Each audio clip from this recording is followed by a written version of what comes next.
Hey everybody, welcome to the Family Heating and Air YouTube channel. Today we're going to focus on some basic tools you're going to need to get started in your HVAC career. We're going to go a little bit into some more advanced ones, but mostly just going to focus on the basics that you need to get started in your HVAC career.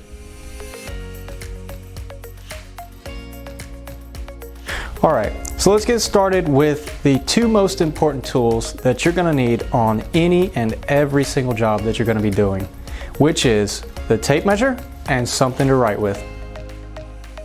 So we got a few examples of writing utensils here. Try not to think too much about it, just find something that you can make a mark with. Then next we have our tape measures. We have the auto locking tape measure. We have the regular good old-fashioned tape measure where you actually have to push the button to lock it.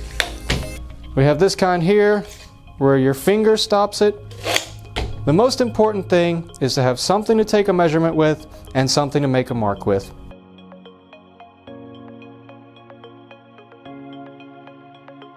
Now, the second tool we're going to talk about is the screwdriver.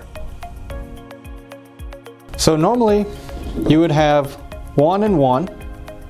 You've got the Phillips, the flathead, but if you want to make your life a little bit easier, you can get the kind very easily changes out, saves yourself a lot of space in your tool bag, a lot of time. And then we have these. So if you've never seen one of these before, this is a thermostat screwdriver. You're going to need this for both the low voltage in the inside and at the outside unit. You're going to need this whether you're a beginner or an expert. You're always going to need one of these right here.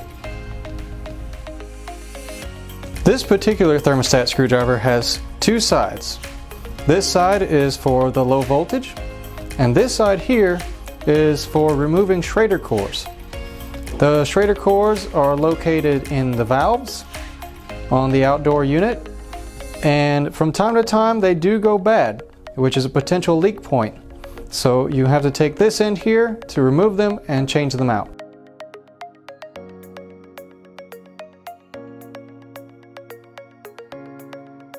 Whether you're doing anything from service work to installs, you're going to need an impact gun.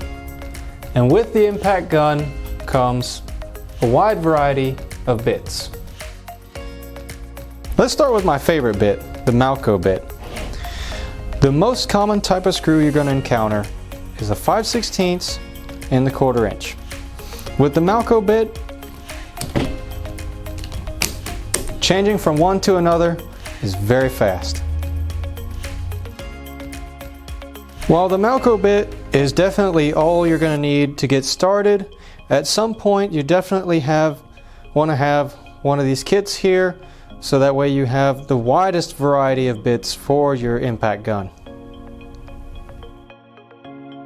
This right here in the field is going to be your best friend, but not everybody is going to have the money right away to get one of these.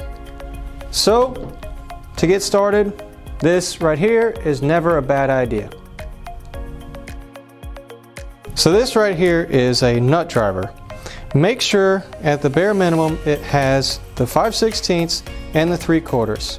What I like about this one is that, similar to the Malco bit, switching between the two is very fast.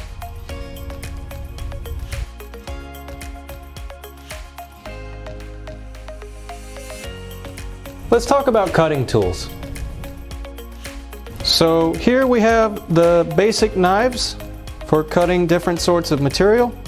We have pipe cutters for copper, for PVC, for wire, and then these are snips. They're used for sheet metal. We're not going to go into that into this video. That's probably going to be a separate video for the future. Just know they exist. And for now we're going to put them to the side. So most people start with one of these two things, just a basic knife here. This is what most people refer to as a shoe knife. Notice that there's no serration on the blade at all. This would be used for cutting ductboard.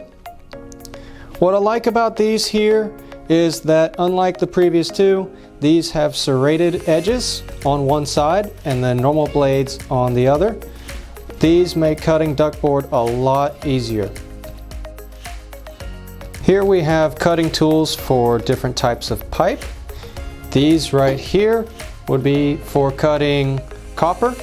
You have this one here, which is more for tight spaces and for smaller pipe. And then for the larger pipe, you have bigger ones like this. Then here you have a foreign and a more domestic brand for cutting PVC. What I like about this particular PVC cutter is that it has the ratcheting action. Believe it or not, there are those that do not have that. It may cost just a little bit extra, but it is a feature that will make your life a lot better. The last cutting tool we're going to talk about are the wire cutters. What I like about this one is that it has the wire cutting part, the stripping part, and then the end is for bending wire. So really you have 3 tools in one.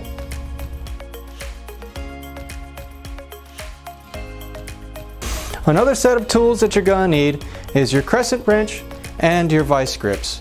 Personally, I prefer the crescent wrench, but there are occasions where you're going to need the vice grips for things that are rusted and oxidized and requires a little bit more strength to remove.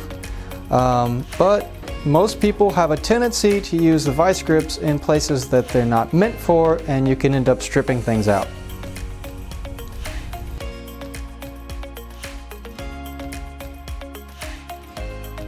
So what we have here is a service tool. This is used for opening and closing valves. Most likely, if you do not have your EPA certification, you won't need this tool, not yet at least. But it's never a bad idea to go ahead and invest in this tool. Online, usually this tool is listed for $10 to $15, so not a very expensive tool at all.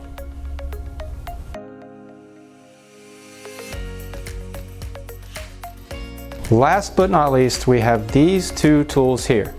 These may not necessarily be a tool that you have to have, but I would say they are a tool you need to invest in. These are non-contact voltage detectors. You have the more expensive one that can detect low voltage as well as high voltage. Then you have the more basic one, which detects only high voltage. You take this, and this is used to make sure that whatever electrical wire you're about to touch does not have electricity in it. Alright, so thank you very much for watching. Hope this video helped you out a lot. We're going to put a link down below to the tools mentioned in the video. If you enjoyed the video, make sure to hit like and subscribe, and we'll see you next time.